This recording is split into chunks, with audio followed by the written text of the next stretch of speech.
बीपीपीवी होता क्या है? बीपीपीवी, इसे अगर हम कहें तो बिनिगन पैरोक्सिस्मल पोजिशनल वर्टिगो कहते हैं। इसमें आपको चक्कर आते हैं, आपको उल्टी होती है, आपको वोमिटिंग होती है, हमारा सिर घूमने लग जाता है, मूवमेंट हमारी रहती है, स्पिनिंग हो जाती है, आपकी आई बॉल की मूवमेंट एबनॉर्मल हो जाती है।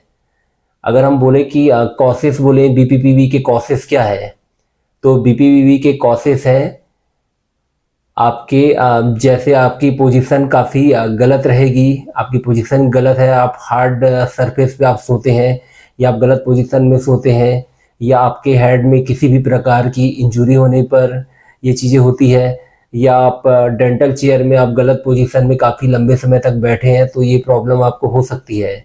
अगर मैं आपको समझाऊं कि ये क्यों होता है, कैसे होता है, तो इसमें आपके ओटोक्रोनिया, जो आपके कैल्शियम के क्रिस्टल होते हैं, वो आपके अपनी जगह से, अपनी पोजीशन से हटके अब दूसरी जगह आपके कैनाल में, जिसको हम सेमी सर्कुलर कैनाल बोलते हैं, जो आपके इंटरनल ईयर में पाया जाता है, वहां से वो अपनी जगह से खिसक जाता है, जिससे आपकी फ्लूइड की मूवमेंट चेंज हो जाती है, जिसके कारण आपके ब्रेन को, जिसमें बहुत सारे आपके हेयर लाइन सेंसरी स्ट्रक्चर होते हैं, जो हमारे ब्रेन को सिग्नल देते हैं कि आपको मूवमेंट कैसे करनी है। तो अगर इसमें किसी भी प्रकार के आपके क्रिस्टल है, उसकी मूवमेंट अगर आपके पोस्टीरियर कैनाल में चला जाए, तो इसके कारण आपको फिर चक्कर आने लग जाते हैं, वोमिटिंग होने लग जाती है, नौसिया होने लग जाती है, हमको पेशेंट को बैलेंस में प्रॉब्लम होने लग जाती है, बैलेंस करने में, उठने में, चलने में तकलीफ होने लग जाती है, सिर घूमने लग जाता है, चक्कर आने लग जाता है, पेशेंट की डेली एक्टिविटी मुश्किल हो जाती है। अगर हम इसके सिम्टम के बारे में बात करें कि क्या सिम्टम पाए जाते हैं, तो सिम्टम पहला है आपका वर्टिगो है, डिजीनेस है, मतलब आपको चक्कर आना, सिर घूमना, आंखों की एबनॉर्मल मूवमेंट होना, मतलब आपकी आंखों की मूवमेंट सही तरीके से प्रॉपर नहीं होना, आपको चक्कर आना, वीकनेस लगना, हाथ पैरों की मूवमेंट सही ना होना, बैलेंस सही तरीके से ना कर पाना, उठने बैठने चलने में चक्कर आना। कई बार पेशेंट को बेड से उठने में चक्कर आ जाते हैं, या बेड में लेटने में चक्कर आ जाते हैं, या बेड के खड़े होने में भी चक्कर आने चालू हो जाते हैं। ये चक्कर आपके 1 मिनट तक भी रहते हैं। ये आपको अगर मैं बोलूं कि बीपीपीवी कैसे होते हैं, उसके रिस्क फैक्टर क्या है, तो बीपीपीवी किसी भी उम्र में हो सकता है, पर जनरली ये 60 साल के ऊपर के लोगों में पाया जाता है, और इसमें फीमेल ज़्यादा अफेक्टेड रहती है एज कंपेयर मेल। हम आपको बीपीपीवी के लिए कुछ एक्सरसाइज बताने वाले हैं, जिससे करने से आपको बीपीपीवी की तकलीफ चली जाएगी। बीपीपीवी के लिए हमारी पहली एक्सरसाइज होगी हेड शेक। इस एक्सरसाइज में आपको हेड की राइट और लेफ्ट डायरेक्शन में मूवमेंट करनी है।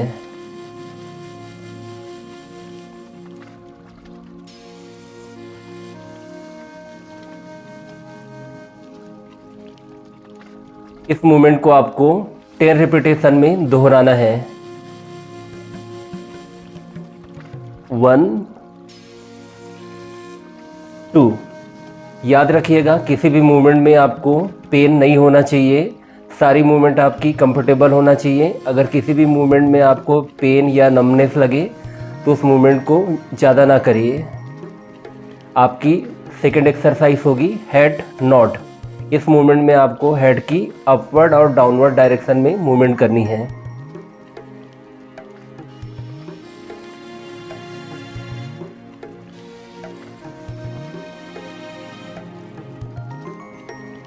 इस मूवमेंट को भी आपको 10 रिपीटेशन में दोहराना है।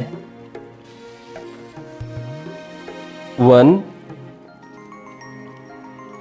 2। इसी प्रकार आपकी तीसरी एक्सरसाइज होगी हेड ईयर टू शोल्डर। यही से हम साइड टू साइड बेंडिंग भी कहते हैं।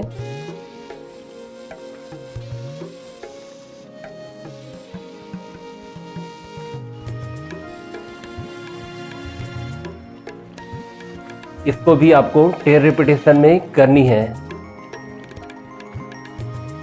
1 2। इसी प्रकार इसको आपको दिन में 2 बार करनी है। 4th एक्सरसाइज आपकी होगी हेड नॉट टू शोल्डर। आपको फिर ऊपर की तरफ रखना है और इसको साइड में लेके जाना है। वापस से अगेन आपको ऊपर की तरफ लेके जाना है, वापस से साइडवर्ड लेके जाना है। इसी प्रकार इसको आपको राइट डायरेक्शन में भी करना है।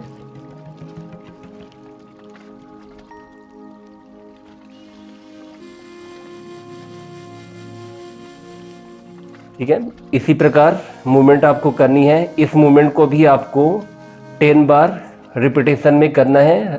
10 बार आपको राइट में करना है, 10 बार आपको लेफ्ट में करना है। BPPV में आपकी 5वीं एक्सरसाइज होगी सिमोंट मैनूवर। इस एक्सरसाइज में आपको अपने हेड को 45 डिग्री में रोटेट करना है। वह आपको एक साइड में करवट लेते हुए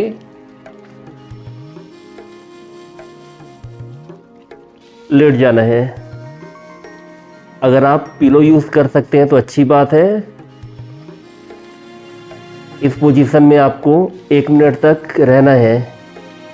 हो सकता है कि आपने नेक 45 डिग्री में रोटेट करके रखा हो, इस कारण आपको चक्कर आए, पर ये चक्कर आपका 45 से 1 मिनट के बीच में ख़त्म हो जाएगा। 1 मिनट के बाद हेड को 45 डिग्री में रोटेट करते हुए आपको दूसरे डायरेक्शन में जाना है। इस पोजीशन में आपको 1 मिनट तक रहना है।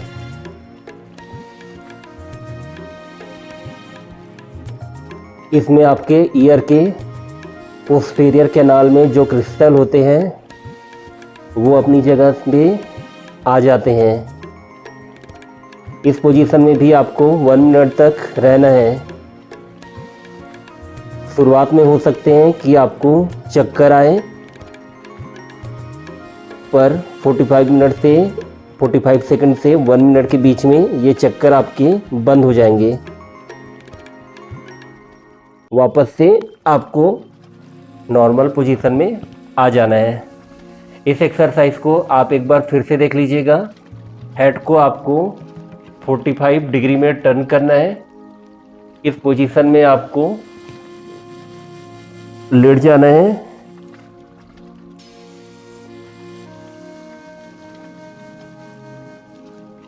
एक मिनट तक इस पोजीशन में रहने के बाद हेड को उसी पोजीशन में 45 डिग्री में रखते हुए अपोजिट डायरेक्शन में आपको लेट जाना है।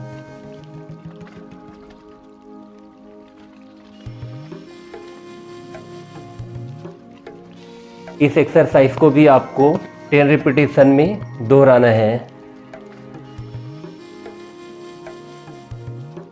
आपकी 6 एक्सरसाइज होगी गैज एक्सरसाइज।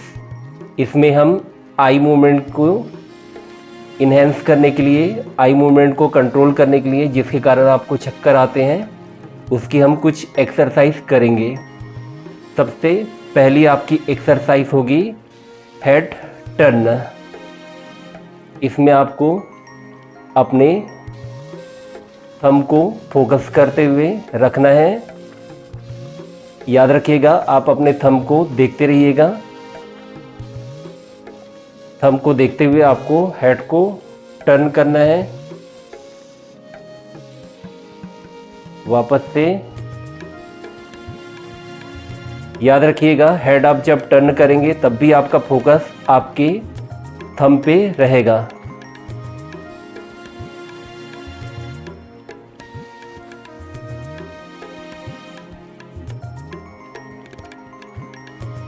गैज एक्सरसाइज में आपकी सेकंड एक्सरसाइज होगी थंब मूवमेंट। इसमें आपको थंब की मूवमेंट करना है।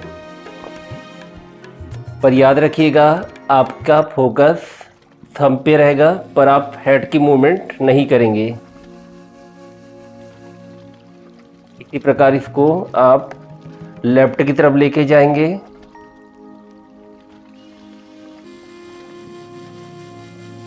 याद रखिएगा इस एक्सरसाइज में आपकी हेड की मूवमेंट नहीं होगी। आपका फोकस थंब के ऊपर होना चाहिए। आपको अपने आई की मूवमेंट करनी है।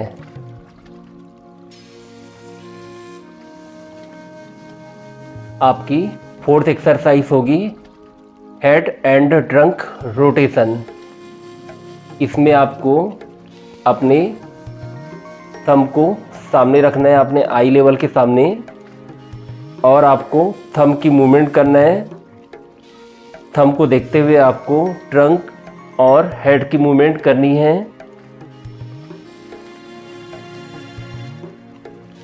इसी प्रकार इसको लेफ्ट डायरेक्शन में भी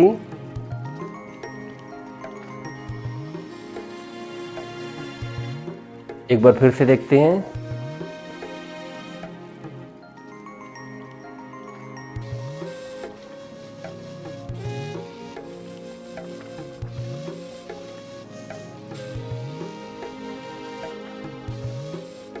हमारी गेज एक्सरसाइज में फोर्थ एक्सरसाइज होगी फोकस एक्सरसाइज। इसमें आपको किसी भी दो ऑब्जेक्ट पे फोकस करना है। जैसे कि मान लीजिए आपने दो थंब रखे हुए हैं, आपको क्या करना है, किसी एक थंब के ऊपर फोकस करना है। जैसे कि हम लेफ्ट वाले थंब को देख रहे हैं, लेफ्ट वाले थंब को देखते हुए अचानक से हमारा फोकस शिफ्ट करना है।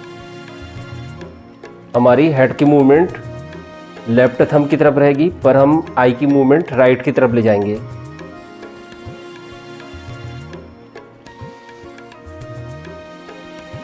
वापस से हम अब मूवमेंट अपने हेड की मूवमेंट राइट थंब की तरफ करेंगे। अब हम फोकस लेफ्ट थंब की तरफ लेके जाएंगे।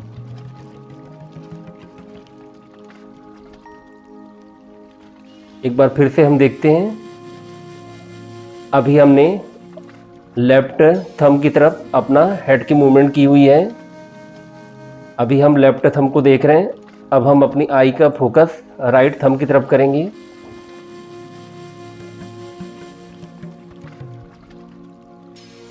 वापस से इसी प्रकार हम राइट थंब की तरफ हेड की मूवमेंट करेंगे और अपना फोकस लेफ्ट थंब की तरफ लाएंगे।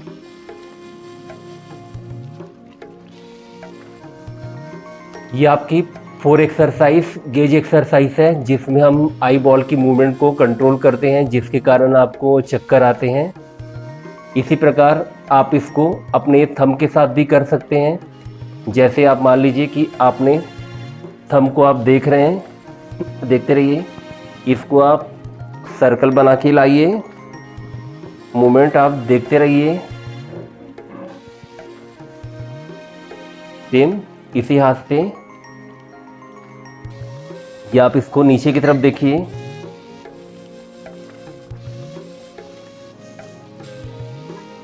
इसी मूवमेंट को आप साइड बाय साइड कर सकते हैं।